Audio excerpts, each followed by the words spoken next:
मैं बुद्ध की मजबूरी सोच के परेशान होता हूँ कई बार, और फिर मैं सोचता हूँ कि काश यशोधरा जैसा व्यक्तित्व सबका होता। बुद्ध की रियल कहानी क्या है शायद किसी को नहीं पता। मैं जिस कहानी की बात कर रहा हूँ, मैथिली शरण गुप्त नाम के एक बड़े प्रसिद्ध कवि ने यशोधरा नाम की पुस्तक में वो कहानी लिखी है, भूमिका में जिक्र किया। बुद्ध बचपन से ही थोड़े से वैरागी किस्म के व्यक्ति थे। उनकी कुंडली देख के एक ज्योतिषी ने बताया भी था। माता पिता बहुत परेशान थे, शुद्धोदन उनके पिता का नाम था। माता पिता ने बहुत कोशिश की कि इस बच्चे का मन विरक्त न हो। अच्छा महल बनवाया, सारी सुविधाएं दी।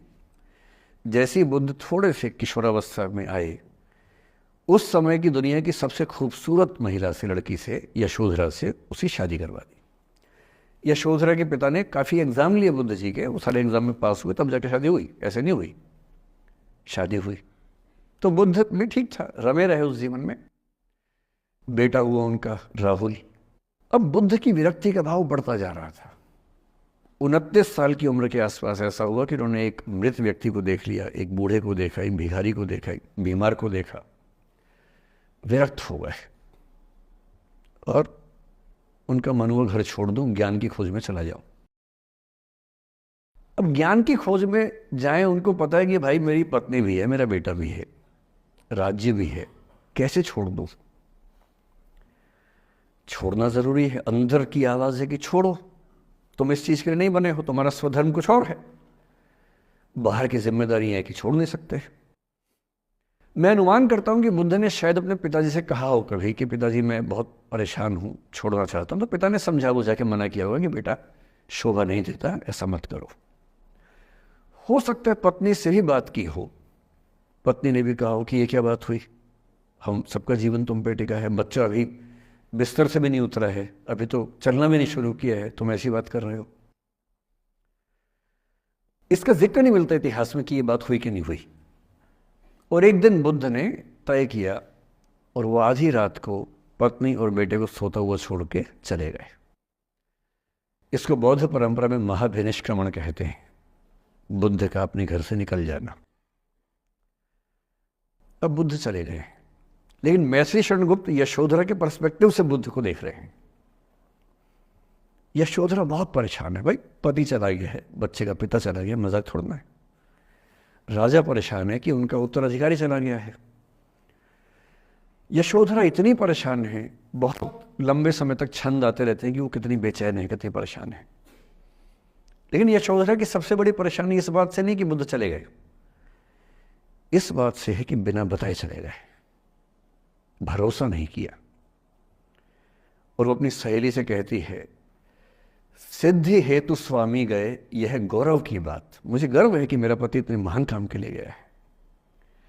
सिद्धि हेतु स्वामी गए, यह गौरव की बात, पर चोरी चोरी गए, यही बड़ा व्याघात।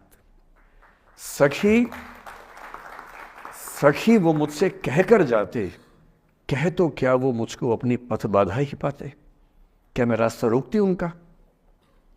उसके मन में ये मलाल है कि बिना बताए चले गए। वो इस भाव को लेट गो नहीं कर पा रही है, परेशान है। फिर बुद्ध को ज्ञान मिला 6 साल की तपस्या के बाद, बोधगया में बोधि वृक्ष के नीचे ज्ञान मिला। बात फैल गई। जो 5 शिष्य बुद्ध को छोड़ के भाग गए थे उनके बुरे वक्त में, उन्हीं 5 को बुद्ध ने सबसे पहले ज्ञान दिया सारनाथ में, जिसको धर्मचक्र प्रवर्तन कहते हैं।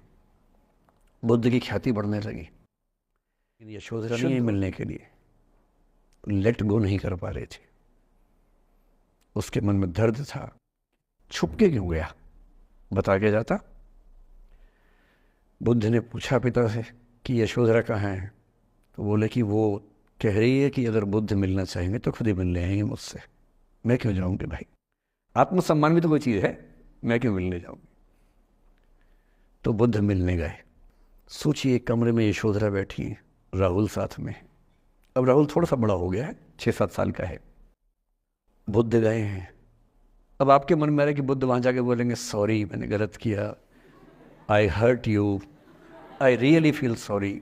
बुद्ध है वो बुद्ध, वहां जाके क्या बोल रहे पता है, भिक्षाम देहि, भिक्षा दो।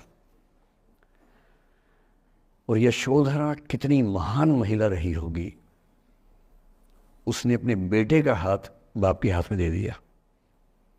लेट गो का इससे महान उदाहरण दुनिया के इतिहास में नहीं है कि चलो आखिर तुमने आके झुक के कुछ मांगा तो सही। उसकी जितनी ईगो थी, अहंकार था, सब विगलित हो गया। और जो औरत परेशान थी कि मुझसे बिना बताए गया, उसने अपने बेटे को दे दिया कि इसको लेके जाओ, क्योंकि वो जानती है कि तुम महान काम कर रहे हो, और तुम महान काम कर रहे हो तो मैं क्यों बीच में आऊंगी भाई। मेरा पति महान काम कर रहा है तो मुझे खुशी होनी चाहिए, और तुम्हारी उस खुशी में मैं क्यों पीछे हटूं। बस मुझे भरोसे में लेके जाते तो और खुश होती। ऐसी दूसरी कहानी राधा जी की है। अगर आप ऐसे ही अपने जीवन को सुधारना चाहते हैं और बेहतर इंसान बनना चाहते हैं तो चैनल को सब्सक्राइब करें। अगली कहानी राधा कृष्ण की है, उसकी लिंक आपको डिस्क्रिप्शन में मिल जाएगी। Don't forget to subscribe.